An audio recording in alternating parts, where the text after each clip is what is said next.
there really is no last certitude in which thought can pause, and no terminus to the soul's experience. Well, this is very, very interesting, Sneha, because they asked Mother, once we achieve the supermind, is that the end of evolution? Mm. And Mother says, absolutely not. Mm. There are the realms of Satchitananda and above.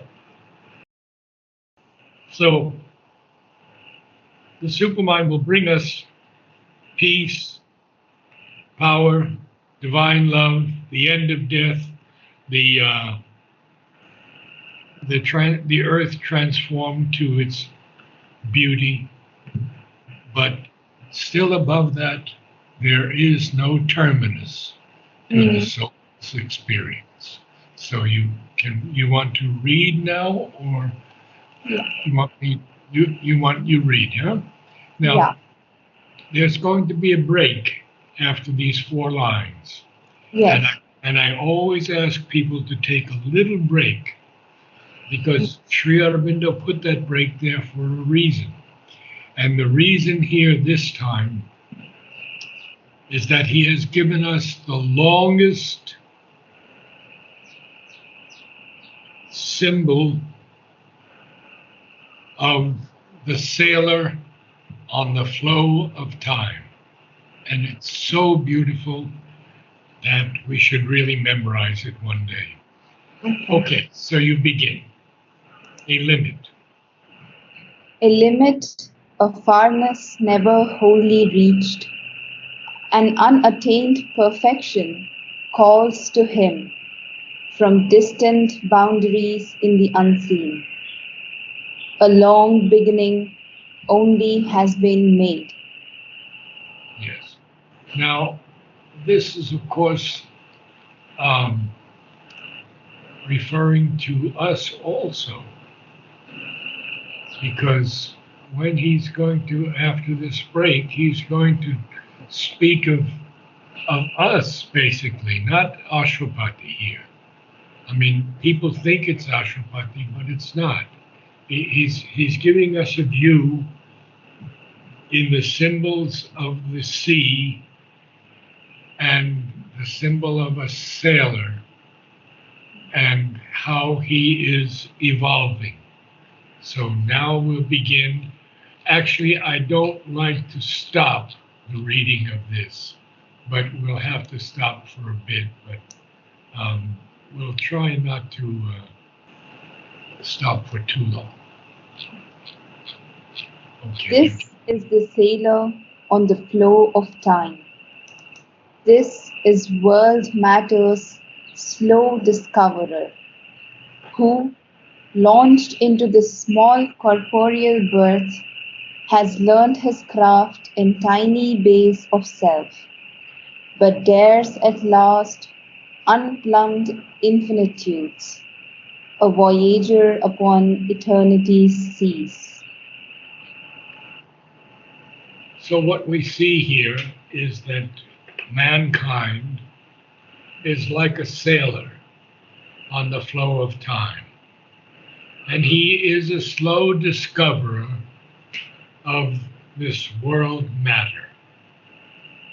Because he has sacrificed himself from the heights where his soul is always perfect and everlasting, and has taken birth into a human form. So what we're seeing here, Sri Aurobindo is going to tell us in these beautiful images: sailor on the flow of time, world matter's slow discoverer, who launched into this small corporeal birth, the human being, has learned his craft in tiny bays of self. So we have to keep in mind the beauty of this imagery, this symbolism of the sea and of the human being as a sailor on the flow of time. So this sailor, this human, has learned his craft in tiny bays of self, little bays of self. But see, here we already have the word bays. We already have the word sailor.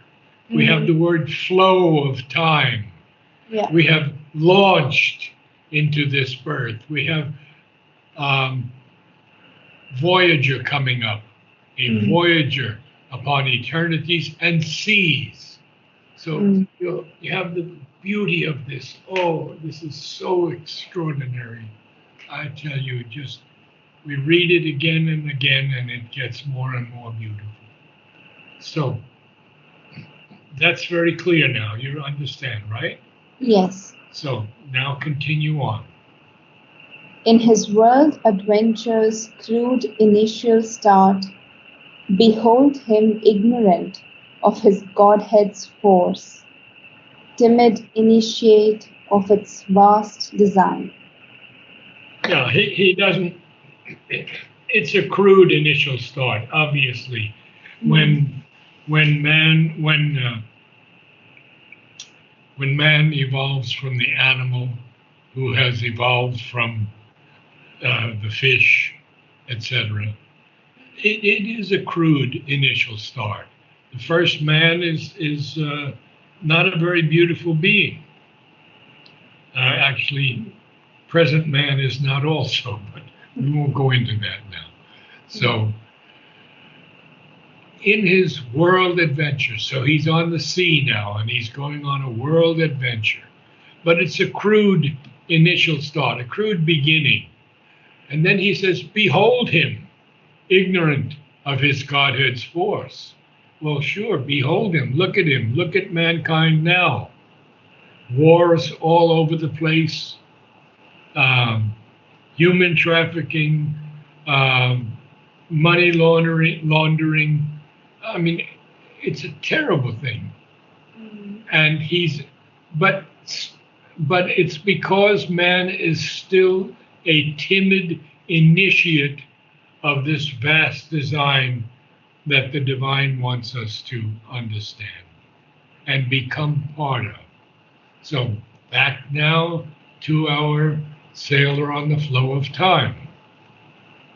An expert captain of a fragile craft, a trafficker in small impermanent wares. At first he hugs the shore and shuns the breaths, dares not to affront the far-off perilous main. Okay, so why is he an expert captain of a fragile craft? Because the fragile craft is the human body, is it not? Yeah. But he's a pretty good captain. He can live 100 years if he wishes. So he's an expert captain, but it's a fragile craft. And then he wants to continue with that and telling us that man is a trafficker, and a trafficker is someone who exchanges goods or services for money. He's a trafficker here in small, impermanent wares. He'll tell us more about that. But so now he's going to tell us at first he hugs the shore and shuns the breadths. So he's not going to go very far. Even though he's a sailor on the flow of time, he's a slow discoverer of this matter. And he's in this small corporeal birth. He's learning things in tiny bays of self. He's a voyager, though, upon eternity's seas. Of course, we are all voyagers on eternity's seas. So he makes this crude initial start of his world adventure. And he tells us, Sri Aurobindo tells us, he's an expert captain of a fragile craft, and he's a trafficker in small impermanent wares. At first, he hugs the shore and shuns the breadths of the widenesses. Dares not to affront the far-off perilous main. To affront is to face in defiance. To face something in defiance. And main here is the open ocean. The main. It's the open ocean, the wide open ocean. Now he's going to tell us more about what this sailor on the flow of time does. He in a petty cost he in a petty coastal traffic plies, his pay doled out from port to neighbor port, content with his safe round's unchanging course, he hazards not the new and the unseen. Okay, quite a few things here to talk about. First of all, reading was not too steady. So we want to see that he, in a petty coastal traffic, plies. To ply something is to traverse or sail over it regularly. So, so humanity is only working in this narrow range of petty coastal traffic, and he gets his allotment of money from port to neighbor port, and he's content with that, with his safe round's unchanging course. Now we have two things here. We have hazards. Hazards. Yeah, hazard. He hazards not. In other words, he doesn't take a day. He doesn't chance upon danger or risk. Hmm. And it's content, not content, but content. He is content with his safe round's unchanging course. Hmm. And therefore, he doesn't hazard the new and the unseen.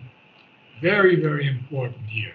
Because now something's going to happen to man, the sailor on the flow of time, and we're going to see what happens. But now he hears the sound of larger seas. Yes, so he's not taking a chance yet. He's not hazarding the new and the unseen yet because he feels safe with his unchanging course from port to port. In other words, the small things that we do. We go to our home from work. We visit with neighbors or family. That's the kind of image that Sri Aurobindo wants us to understand. It's a safe, round, unchanging course. But now he hears the sound. He hears the sound of larger seas.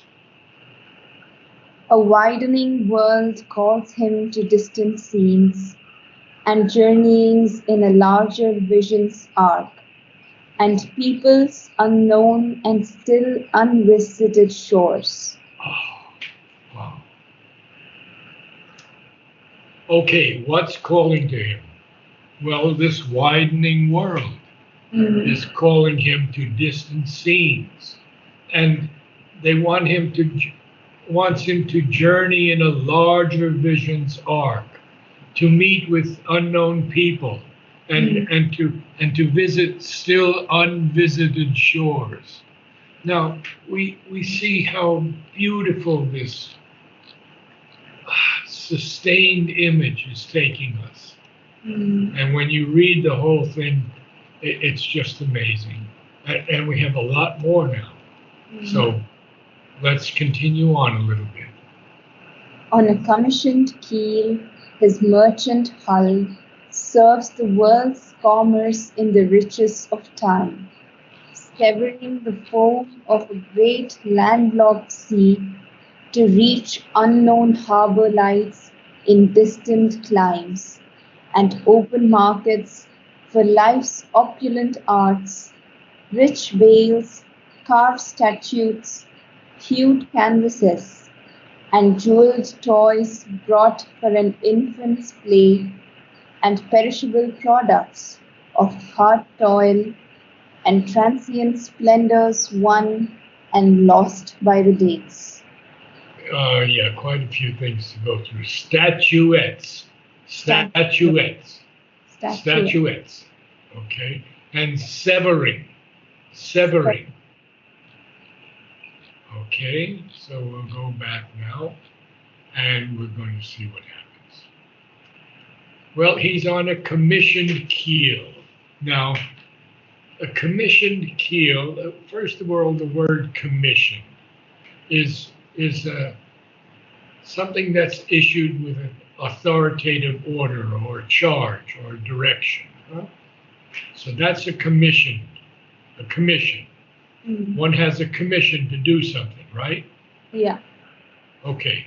Keel is the lengthwise structural member of a ship from bow to stern, and the frames are attached to the keel. But poetically, keel is a word for ship, and that's how I would understand it here. So it's on a commissioned ship or keel, his merchant hull. Now, merchant, of course, is something that's used for trade or commerce. What is the merchant hull? Well, the hull is the main body of a ship in this case. You see, this the symbolism never stops. Sri Aurobindo has done it so brilliantly. And that merchant hull serves the world's commerce in the riches of time. Of course it does. And we understand that commerce. Commerce is, business. Yeah. Now, severing, cutting the foam of a great landlocked sea. Now, this is interesting to me because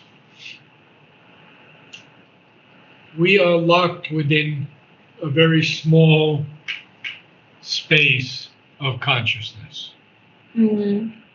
If we are artists or poets or singers or architects or creative people, sometimes we can get out of it a little bit.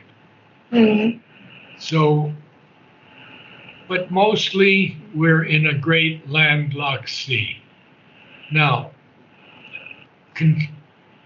conceive in your mind this foam of the great landlocked sea being severed, being cut as the ship moves forward. Moving forward to reach unknown harbor lights in distant climes and to reach open markets for life's opulent arts. Now, Sri Aurobindo is going to tell us some of those opulent arts. Rich bales, carved statuettes, hued canvases, and jeweled toys bought for an infant's play, but also perishable products of hard toil and transient splendors won and lost by the days. Wow. Transient, lasting only a short time, huh? Yeah. What Transient, is yes, go ahead. climbs?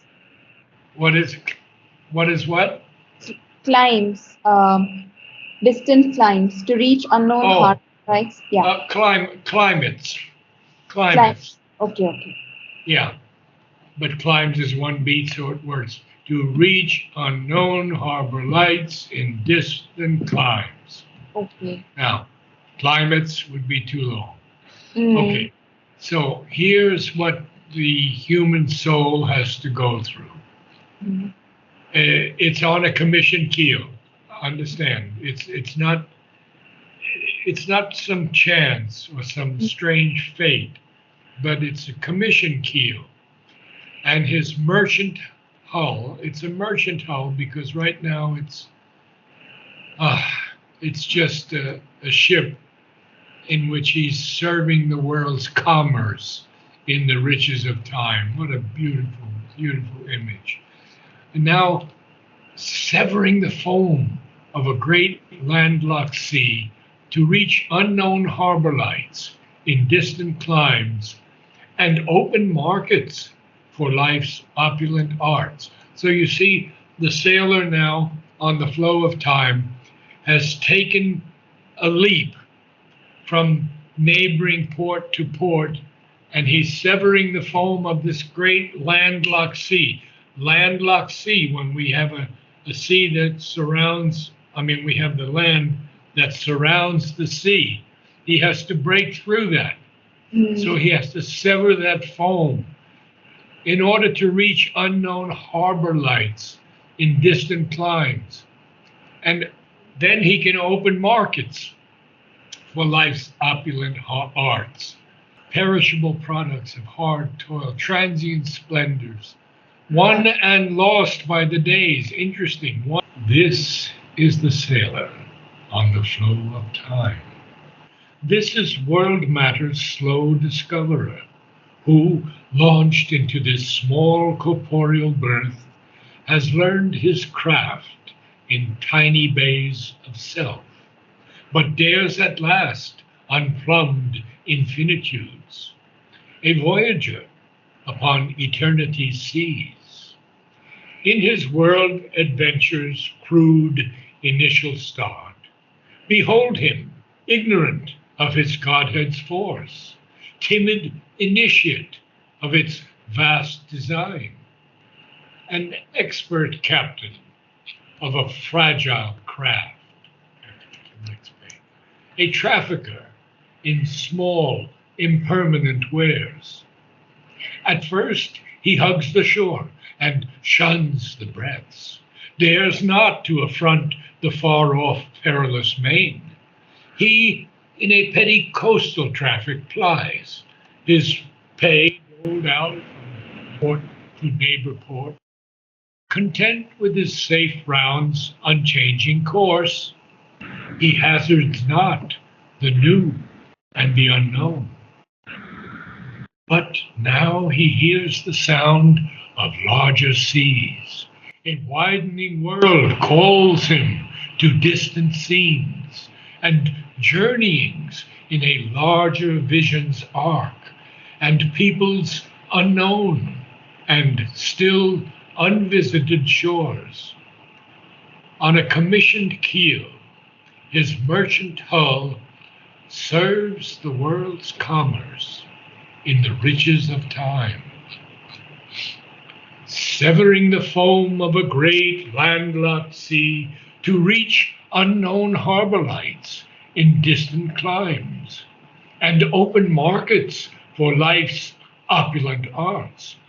Rich bales, carved statuettes, hued canvases, and jeweled toys brought for an infant's play, and perishable products of hard toil, and transient splendors won and lost by the days. Oh, okay. I will have to go. Yes, thank you so much. You're welcome. Will you read it for me next time? I will read it, yes. Wonderful. Namaste.